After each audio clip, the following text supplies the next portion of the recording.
The Senate will come back to order. If the Senate will come back to order, we'll give everybody about 5 minutes to get back in the chamber here. We having a little technical difficulties. We really don't know what it was, to tell you the truth. So it was not a fire alarm, and it was just a machine. It was. I could take a motion to leave right now, Senator, if you want to now. So. Okay, so we're going to give everybody a few minutes to get back in, and then the senator will proceed.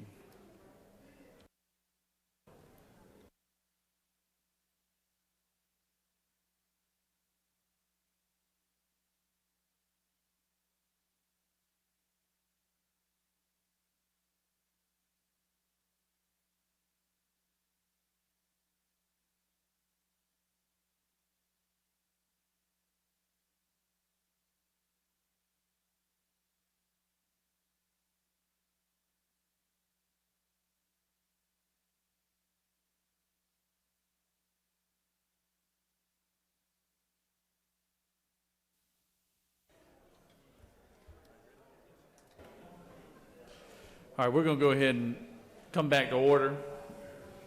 We're going to go ahead and come back to order. The senator is still in the well, and I recognize the senator from the 10th to continue his line of questioning.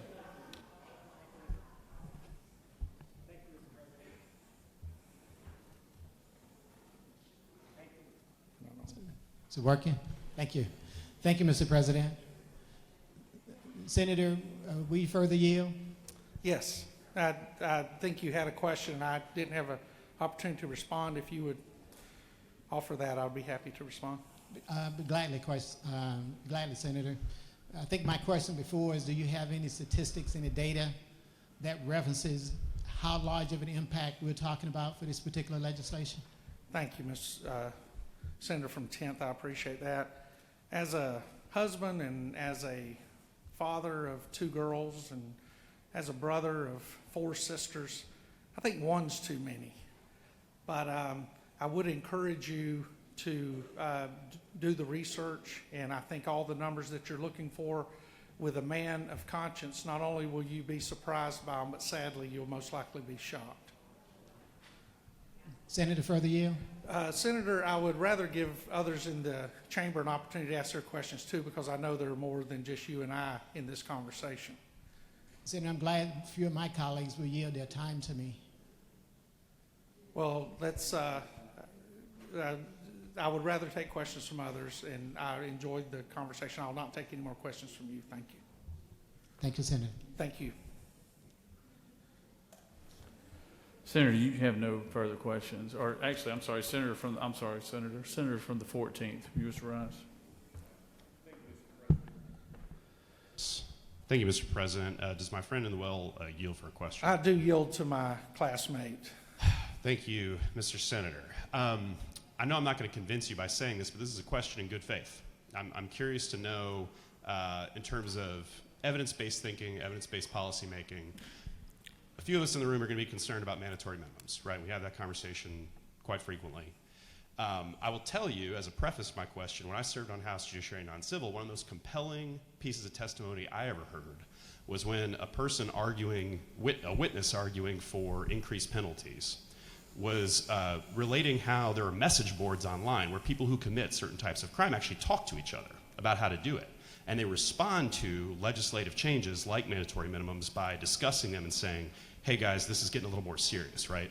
Is there any evidence for this type of crime, that there is any sort of actual paying of attention by the people who commit these crimes in response to the legislative change? Because I guess the worry we have, right, is that we're doing a lot of chest beating and signaling, increasing the scope of the criminal legal system, but without clear evidence that these types of changes are being perceived by, that they're deterring the people who commit the crimes. Thank you for indulging a long question. Well, I was waiting for the question, and to speak to one part of this, I have never brought a bill up here that dealt with human life, public safety, that had anything to do with chest beating. I was elected as a senator to come and do what's right based on my resume. So while others in this chamber, maybe across the hall, do that, That is not what I do, and that is certainly not what I'm doing today with the welfare and lives of women and young ladies in the balance. So I do take exception with some of your dialogue, but yes, sadly, there are extreme examples of tougher sentences for all offenses, minimum mandatories throughout the country. And we have gone back and corrected that, and I'm sure the senators very well of the 3 strikes that started in California and trickled its way across the country. And I would certainly hope our country has learned from that, and our legislators have learned from that. But in reading this bill, if you notice that there is an opportunity for the defendant, their attorney, and the prosecutor to sit down and come up with a sentence that probates part of the maximum sentence. But there is no doubt in my mind, based on reading all of the information available, that if you tell a John, and that's what they call the panderers, there have been studies done to show that if you tell a panderer that to go out and purchase sex, he is either going to be charged with a felony or something much more severe as far as a mandatory sentence with no leeway with the prosecutor or the courts, then there have been many that said they would absolutely stop the behavior of feeding on the flesh of innocent women and young ladies. Thank you so much for your response. And with respect, just to clarify, I in no way mean to impugn the senator. I think the problem is obviously very severe, and I have the utmost respect for the senator's intentions. I look forward to that exchange in terms of evidence, because I really would. And I mean, continuing this conversation about whether our penalties are deterring or not, would the senator agree to continue the conversation, share evidence when we have it for these bills? Absolutely. Thank you, and I'd sir. be more than happy to do that. Thank you. Thank you, Mr. President. Thank you. Senator, you have one last question. Senator from the 41st. Does the senator yield? Yeah, I do. Senator, thank you so much for your passion and commitment to protecting young girls and women. I appreciate that. I do have a question, though. In your bill, you talk about the prosecutor and the defendant being able to come together to decide whether or not they want to probate the sentence. Can you explain to me why the judge is not involved in that process? How come judicial discretion is not included in this? Most plea bargains are made prior to ever appearing in front of the judge. The judge's responsibility on a plea bargain is to give it a thumbs up or a thumbs down. The judge always has the discretion to deny a plea bargain, but I would go out to say a vast majority of cases, and if you look at the numbers, you're looking at somewhere around 90% of all criminal cases are based on plea bargains. The sentences are based on plea bargains, and so under normal circumstances, the judiciary hear about the plea bargain once the defendant and their attorney, along with the prosecuting attorney, are in front of the judge. Do you further yield? I will. So in that case, does your bill preclude, so if there is not a plea bargain, if a person goes to trial for pandering, does this bill mean that a judge could not offer a lower sentence, lower than what's written in your bill? Does this take away judiciary authority if it were to go to trial? This individual, if they chose to go to trial and they were determined guilty, whether it be a jury trial or a bench trial, the minimum sentence would be 1 year of imprisonment. And the judge, if the person was determined to be guilty, then that would be what they would be sentenced to. Thank you. Thank you. And with that, Mr. President, I'll yield the well. And you have no further questions, Senator. Senators, yielded the well is Senator from the 22nd. Do you wish to rise to speak?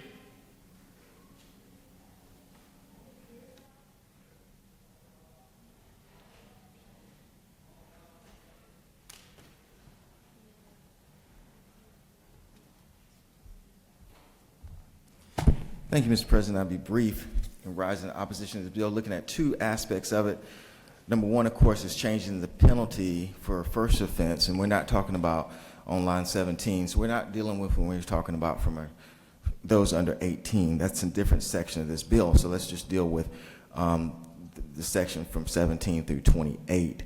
Number one, we're changing the penalty to be a felony. And I think one of the things that persons have mentioned, whether we're talking about mandatory minimums or even felonies, to have any kind of data or any set of information that really shows that that's going to be a deterrent to this type of offense or any type of offense, quite frankly. What happens when you get a felony? So when you get a felony, you're obviously going to lose the right to vote, lose the right to be able to run for office, very difficult problems with housing. You're also going to, if you're a student, or you're going to possibly lose student loan opportunities. So that's a pretty, very significant punishment that takes place. And there's nothing to show that that punishment is actually fitting what is going on, depending on the circumstances, and that it's actually going to deter anything. And that's the key. And that's one of the comments that we'll continue to have, not only on this bill, but there's going to be a few other bills that are going to come up about mandatory minimums, is can you show us where these new enhanced penalties actually are showing that you're not actually going to commit a crime? Are you showing that it actually improves as far as criminal behavior is concerned? And the overwhelming evidence really is that that does not exist when you necessarily enhance penalties, and certainly when you do mandatory minimums. And that brings us to the second part of the bill, which deals with mandatory minimums. And that, of course, we go back to what has been stated, not only on this bill but others. Mandatory minimums just do not work. There's no evidence to show that it actually does. It's just anecdotal that says, well, my gut tells me that if you make it mandatory, a person won't do it. Anytime a person actually commits an offense, their main concern is getting caught. They truly believe once they get caught, no matter what the offense is, they're probably going to jail. That's what they believe, even if they don't. Even as a former misdemeanor prosecutor, a person get a speeding ticket, they'll come and ask you. They really think there's a possibility they can go to jail. Technically in Georgia, you actually can up to a year in jail. Of course, they're not going to go, but they're concerned that they're going to go to jail. What we really need to be doing is trying to strengthen how we actually investigate and how we actually catch persons. That's what's the real deterrent is going to be. No matter what real crime that you're talking about, that's the real deterrent, that a person says, if I do this, I'm probably going to get caught. Most people think, even if it's a misdemeanor shoplifting, they say, I'm probably going to go to jail. That's not the concern. The real thing is how to catch persons. We need to be putting resources into that. The mandatory minimums just actually guarantees that a person goes into incarceration, and once they go into incarceration, all the ancillary things that happen from there, and what we find is that many times states that have higher incarceration rates, that their crime rate actually goes up. The aspect of if the prosecuting attorney and the defendant basically agree to go below mandatory minimum, that's language that really has no real teeth to it. That's going to be very rare that that's going to take place in the real world, quite frankly. So that language, and we've seen that in other areas of new statutes that are coming, but that just does not work in reality. So opposition to this bill, number one, because we're changing this to a felony with no evidence to show that current law cannot adequately punish for this particular crime. And then number two, of course, the mandatory minimum aspect of it. And with that, Mr. President, I will take any questions if I have any. You have no questions. Thank you. I yield the will. Senator from the 10th, you wish to rise? Mr. President, State your inquiry. Mr. President, I'm seeking a ruling on whether or not Senator Noel refuses to answer questions. Is that tantamount to yielding the well, or can he take further questions from other legislators? The senator is entitled to yield the well at his or her pleasure. Mr. President, he did not yield. He took other questions from other legislators. That's my He inquiry. didn't, Senator, he doesn't have to take questions if he or she chooses not to. Further question, Mr. President? State your inquiry. Can he be selective in the questions that he takes from legislators in this chamber? Senator, you're welcome to come to the well and express whatever opinions you might have on this measure, and the senator is entitled to how he wants to present his bill. Him or her can present the bill how they want to. If they want to take questions, they can. If they don't have to. So, Senator from the 56, you wish to rise?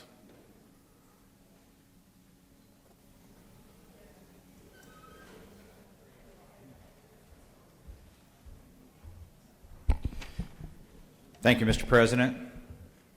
I did not plan to come up and speak today about this bill, but a couple of questions were asked that readable answers weren't there.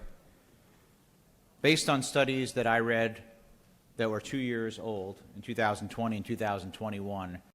The very low end, because it's difficult to measure, they believe is 15,000 women and children, and by the way, boys sometimes too, who are being trafficked, but the actual number estimated is north of 50,000 people in the United States alone. Being the 8th largest state, I think we can do pretty simple math of what that means. Although, as what the Senator 29th said, isn't one too many?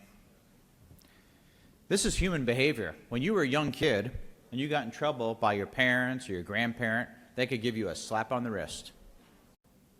You would quickly know that I did something wrong, but you went back to doing whatever you were doing. It was a lot different if you got paddled, and it was a whole lot different maybe if you got sent to your room for an hour, a day, a week, or whatever the penalty happened to be. This is about as simple gets, folks. You vote no on this bill, you're saying, I support the criminals. I think we should go easy on the people that are going to resell human beings. Go ahead and make that vote.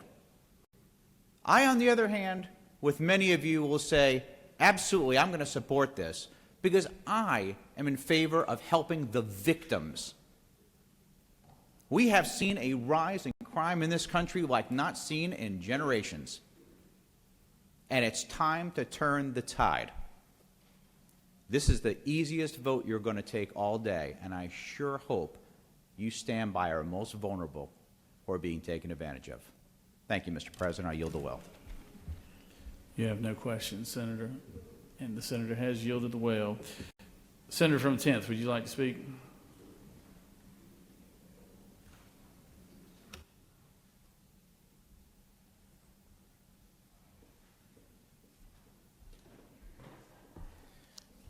Thank you, Mr. President and members of this body. I rise first. I believe in our judicial system that we all have a presumption of innocence. So before I get up here and proclaim anyone guilty, I would like for that judicial process to see its way through. The senator from the 29th, in introducing his bill, I had a simple question. How big is this problem? And I don't think that if someone is going to introduce legislation in this chamber, moving from misdemeanors to felonies, that's too difficult of a question to ask. I think we all should be required to have some basic understanding of what this bill is intended to do and how large of an impact and how large the problem is. I didn't get that from the senator from the 29th.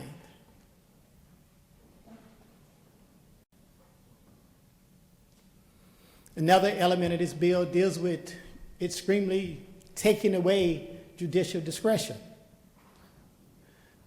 But that's pretty interesting because the author talked about, well, you know, a lot of these cases are settled beforehand. What incentive would any prosecutor have to settle a case when they know, at the very least, the defendant is going to get, or the person that come to trial is going to get at least its mandatory minimum? Mandatory minimums have failed in this state and all over this country for that particular reason, because it takes away the judicial discretion. The reason I asked the question about how large of a problem this is because I want to know what the impact is going to be on our judicial system, on our prisons. Are we going to start warehousing people? I think those are all important questions to ask when we are creating more felonies in this state, as if we don't have an overcrowded prison population already. So I would certainly caution all of us that before you vote on this bill, those very basic questions need to be answered. And it's not enough to say that over 15,000 people in the United States,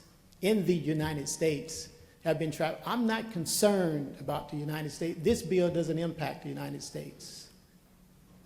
It impacts the state of Georgia. What are we looking at in this state? What is the impact on this state? how large is a problem not during convention time, because we can assume that during the conventions, those of people coming from out of town exploiting those that we have here within our state, and perhaps those that's been exported are coming to town because they know conventions are coming to town as well. We don't know.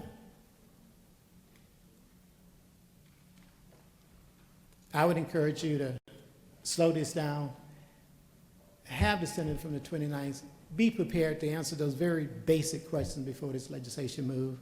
And I'll take any question from anybody who want to ask me anything. If not, then I yield the well, Mr. President. Thank you, Senator. You have no questions. Senator has yielded well. Does any other senator wish to speak for or against the measure? Chair hears none. Is there objection to the previous question being ordered? Chair hears none. The previous question is ordered. Senator from the 29th, would you like to close the debate?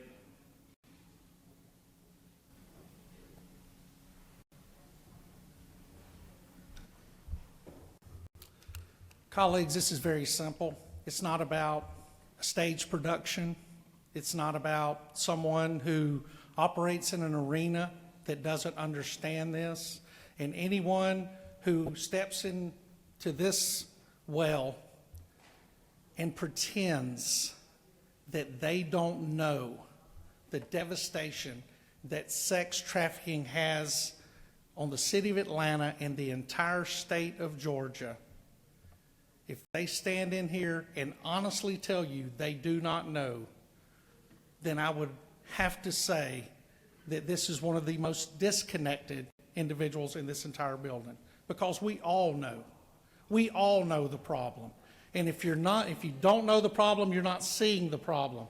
The senator from the 22nd came up here and made good points. The senator from the 22nd is schooled and educated and understands the concerns, and I respect those and appreciate those. But if I'm going to be attacked from the well, I'm more than willing to do it, knowing that somebody may lose their financial aid because they went out and witnessed the trafficking of a human being, just like our friend from the 30th did the other day, less than 300 yards from this building. So please vote for those being exploited, vote for those being sex trafficked, and please vote for this legislation. Thank you.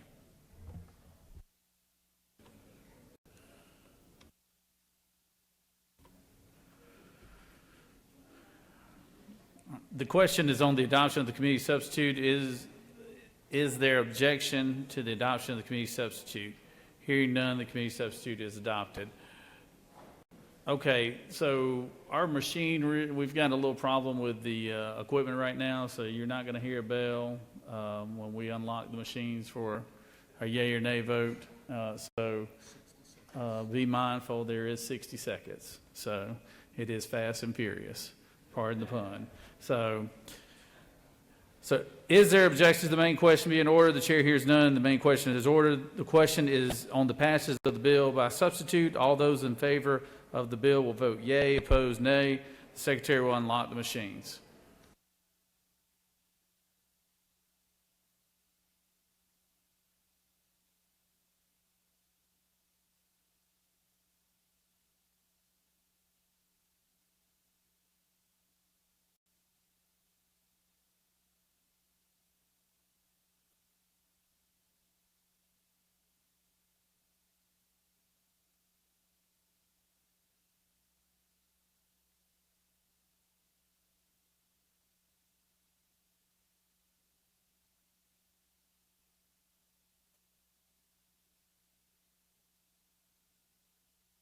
Doorkeepers, if you could announce that we're voting right now, that'd be great too.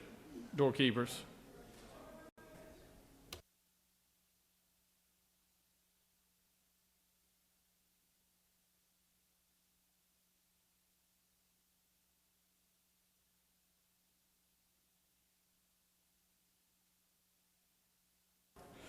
On the passage of the bill, the yeas are 33 and the nays are 16. This bill, having received the requisite constitutional majority, is therefore passed by substitute.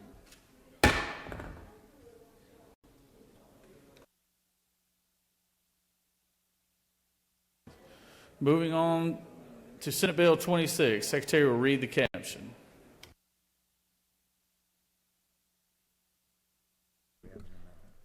Senate Bill 26 by Senator Dolezal of the 27th and others, a bill to be entitled an act to amend Title 50 of the Official Code of Georgia annotated, relating to state government so as to permit meetings and public hearings of development authorities and community improvement districts to be held by teleconference. The Senate Committee on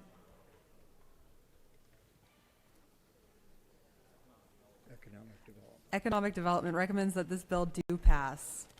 Senator Beach of the 21st, Chairman. Senator Walker of the 20th and Senator Dolezal of the 27th offers the following amendment.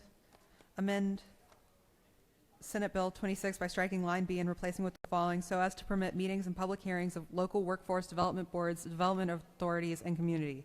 By inserting after by on line 8, revising subsection F of and by. That completes the order, Mr. President.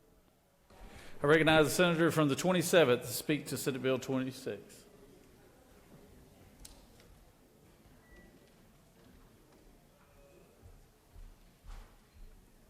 Thank you, Mr. President. I know we're hungry. I'll keep this brief. This is a little perhaps more simple than the last bill I presented to you. This bill allows CIDs and development authorities to conduct their meetings via teleconference. The caveats here in this bill to that is that the members must be able to participate fully as if the meeting was in person, and if the meeting is a public hearing, the public must be able to participate in the same way they would be if the meeting was in person. The genesis of this bill, Mr. President, is this was allowed during the COVID-19 pandemic. We saw greater increased participation in both CIDs and development authorities as it relates to attendance of their members. And we think that this is one of those things that we can do, like many industries have done, taking the learning from the COVID rules and putting it into our statute moving forward. I will also reference a friendly amendment from my friend, the senator from the 20th, who will present that, but he basically works in the same allotment here for workforce development boards as well. Mr. President, I'll take any questions if I have them, and if not, I'll yield the well. You have no questions, Senator. Thank you. Senator from the 20th, would you like to speak to your amendment?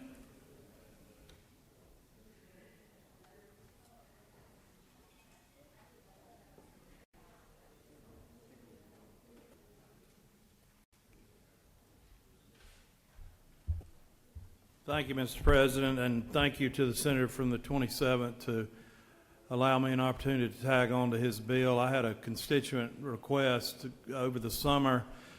He's on the Workforce Development Board in Houston County, and he had me looking at this same issue. They wanted to be able to meet virtually.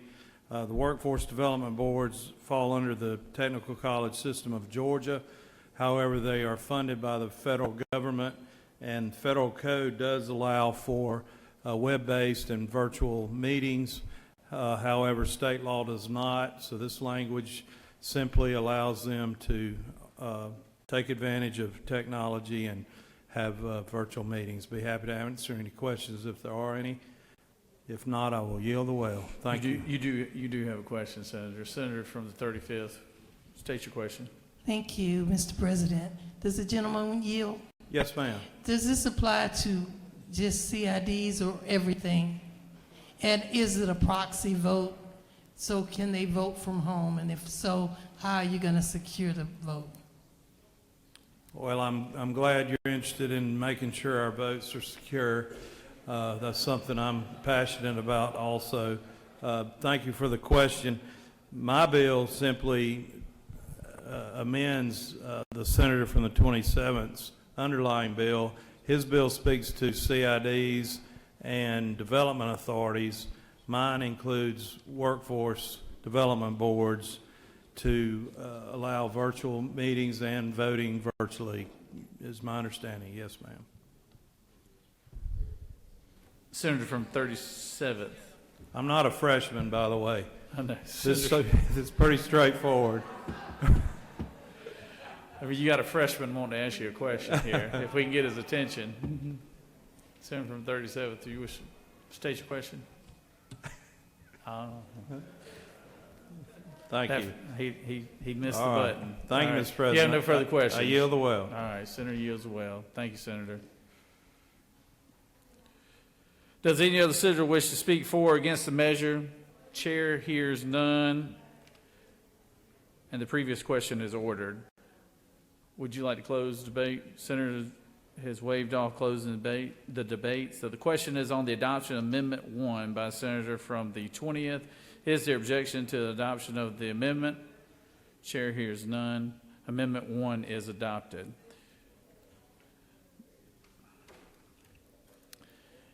Is there objection to agreeing to the report of the committee which is favorable to the passage of the bill?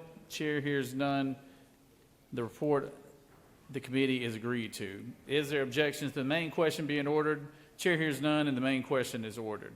The question is on the passage of the bill as amended. All those in favor of the bill will vote yea. Opposed, nay. Secretary will unlock the machines.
On the passage of the bill, the yeas are 52, the nays are 0, and this bill has received the requisite constitutional majority and is therefore passed as amended. Moving on to Senate Bill 37. Secretary, read the caption. Senate Bill 37 by Senator Robertson of the 29th and others, a bill to be entitled an act to amend Article 1 of Chapter 16 of Title 15 of the Official Code of Georgia Annotated, relating to general provisions regarding sheriffs so as to revise qualification requirements for the office of sheriff, to require certification of a peace officer at the time of qualifying as a candidate for sheriff, to require such candidate to be in good standing with the Georgia Peace Officer Standards and Training Council. The Senate Committee on Public Safety recommends that this bill do pass. Respectfully submitted by Senator Albers of the 56th Chairman. Mr. President, that completes the order. I recognize the senator from the 29th to speak to the bill.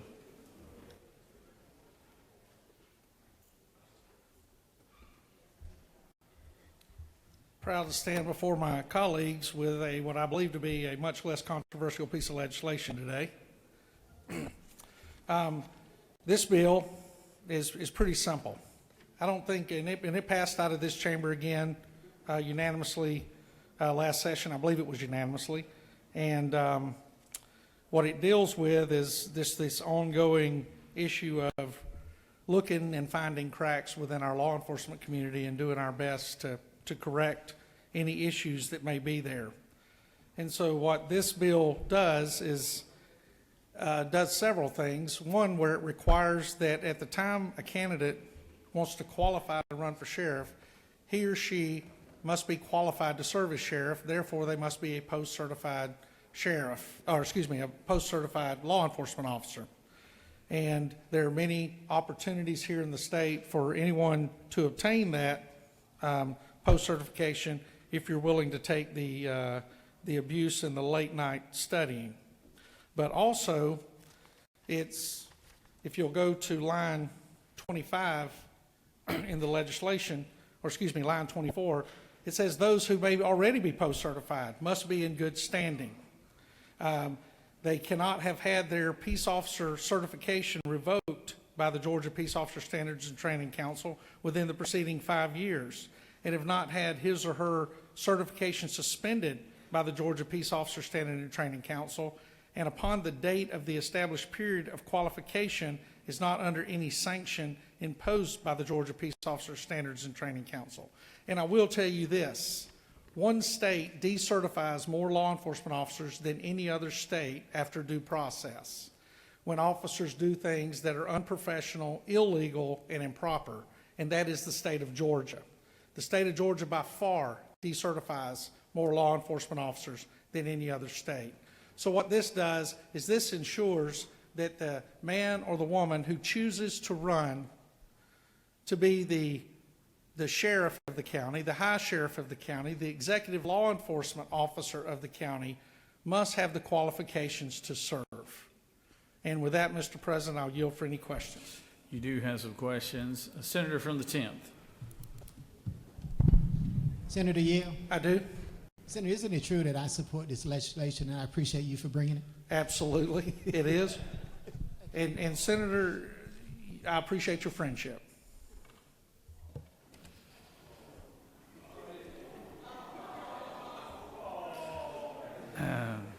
Love is in the air. Senator from the 41st, do you wish to rise? Senator, do you yield? I do.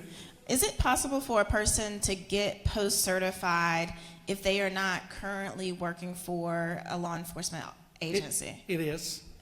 And if so, can you tell us how that is? Yeah, there's several opportunities through the regional police academies run by Georgia Public Safety Training Center that are located around the state. Several technical colleges offer the police academy class, and what we have used in the past, I know that many of these programs are HOPE and certain type of scholarship eligible, and many law enforcement agencies will sponsor individuals who want to be post-certified to increase the population of post-certified officers in hopes that they will go into law enforcement. Just do you yield? Yes, ma'am. So to be clear, though, if you're not sponsored by a law enforcement agency, you can also still go to one of those classes? Absolutely. Yes, ma'am. Okay, and do you know the cost of that? It's $3,100 is what I was told this morning.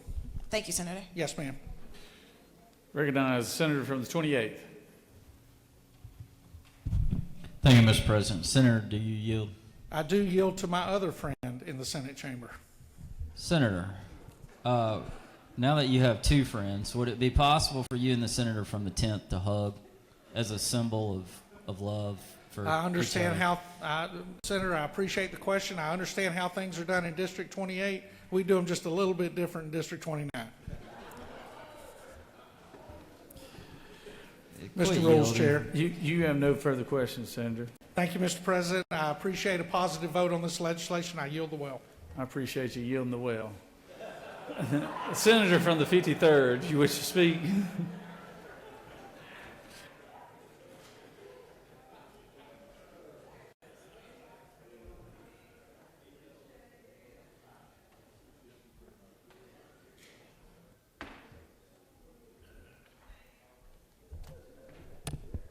Mr. President, thank you for this opportunity to come to the well. In the good spirit and the laughter of this chamber, share a little story, Mr. President.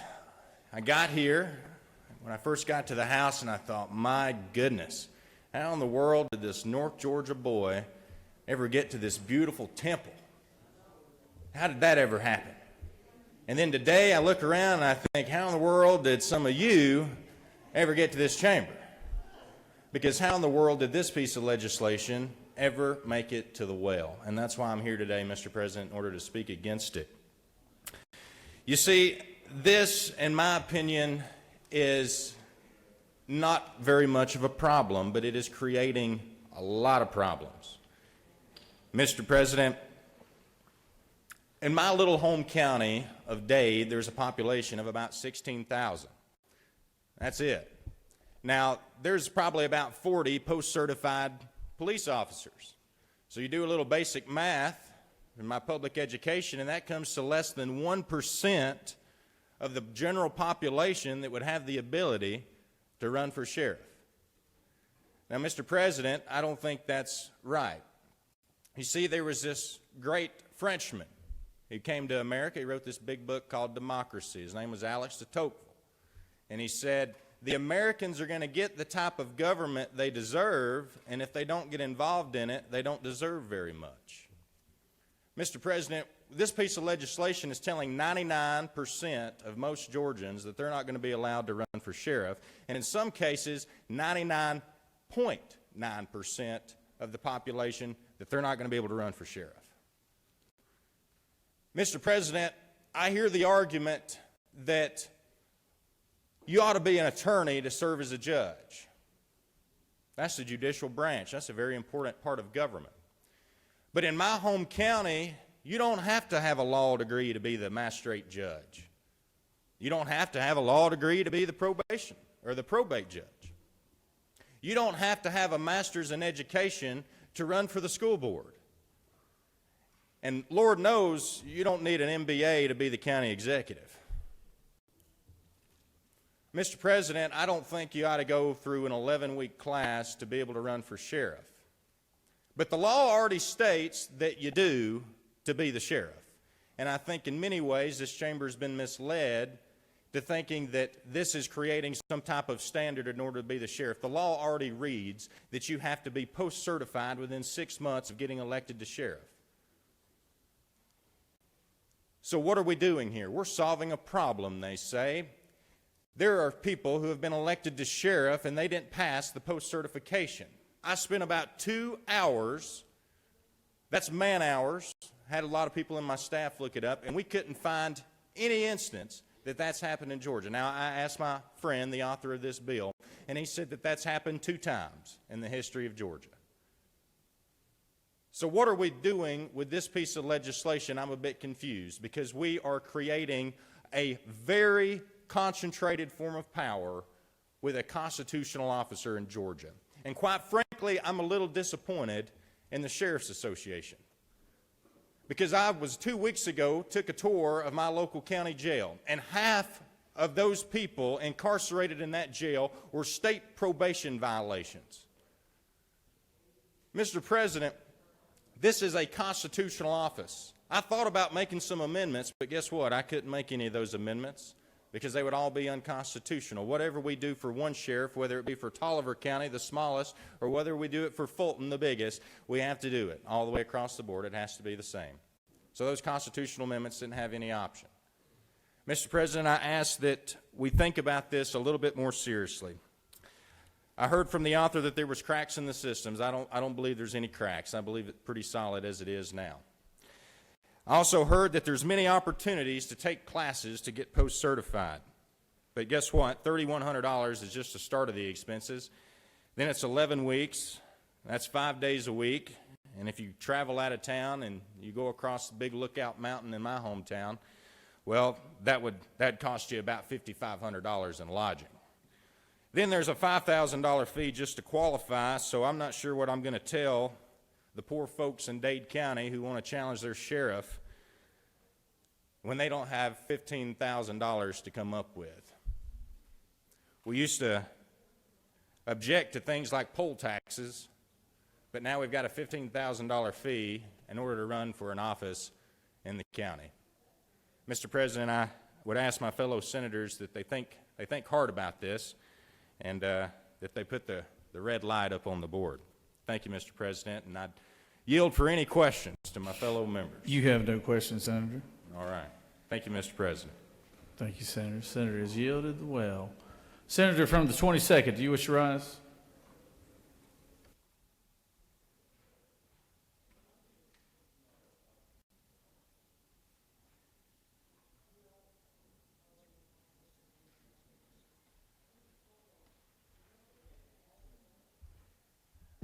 I'll be brief, Mr. President, standing in support of this bill. It is a baseline, basic qualification to do it, and certainly they had the opportunity within 6 months to get that particular certification, and possibly, quite frankly, we were in the wrong for not making it a baseline to begin with. For whatever political reasons that existed, those reasons really don't exist.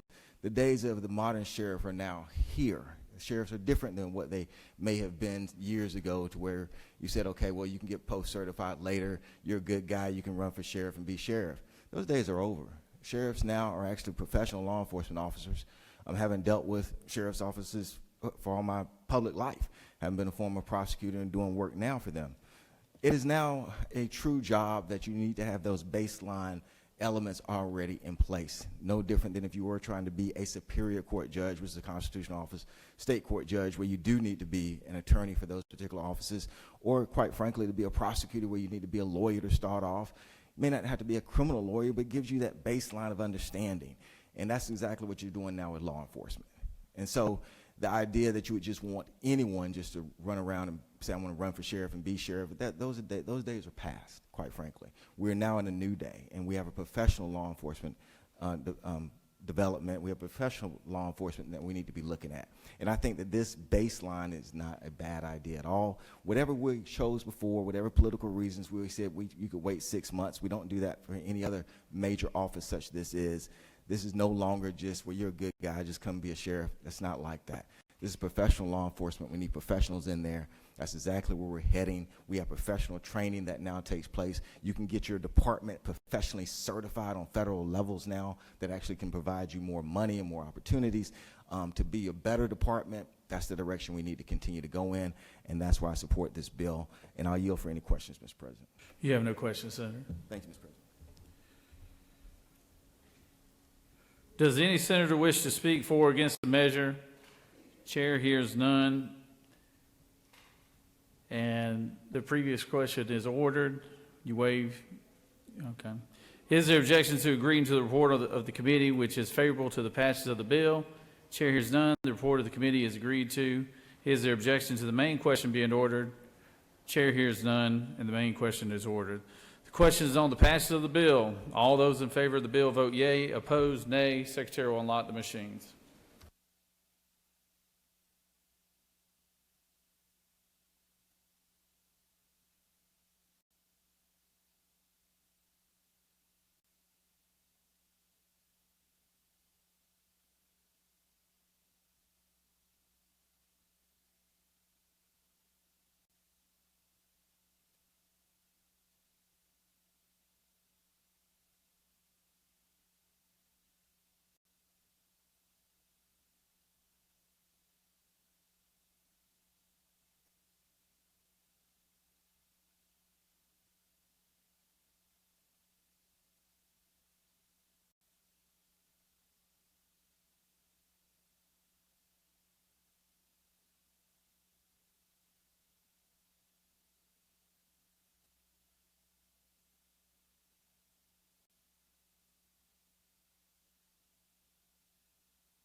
On the passage of the bill, the yeas are 45 and the nays are 5, and it must have been that special moment between the 10th and the 29th that brought that all the way home. So this bill, having received the requisite constitutional majority, therefore it is passed. I recognize the majority leader for a motion. Finally, the end of day 14 has arrived. I move that the Senate stand adjourned until 10 a.m. Wednesday, February the 8th. The majority leader has moved that the Senate stand adjourned. Secretary, read the announcements. All committee meetings have been moved back by half an hour. The Rules Committee meeting will meet upon adjournment in 450 of the Capitol. The Appropriations, Health and Human Development Subcommittee will meet in 1:30 p.m. and 341 of the Capitol. The Veterans, Military, and Homeland Security Committee meeting will happen at 2:30 p.m. and 125 of the Capitol. The Joint Education and Higher Education Committee meeting will happen at 3 p.m. and 450 of the Capitol. The Appropriations Judicial Subcommittee meeting will happen at 3:30 p.m. in Mezzanine 1 of the Capitol. And the Regulated Industries and Utilities Committee meeting will happen at 4:30 p.m. in 450 of the Capitol. Mr. President, that completes the order. Are there any additional announcements? Any additional announcements? Hearing none, the majority leader has moved the Senate stand adjourned until 10 a.m. February 8th, 2023. All those in favor of the motion signify by saying aye. All those opposed, no. The ayes clearly have it. We're adjourned.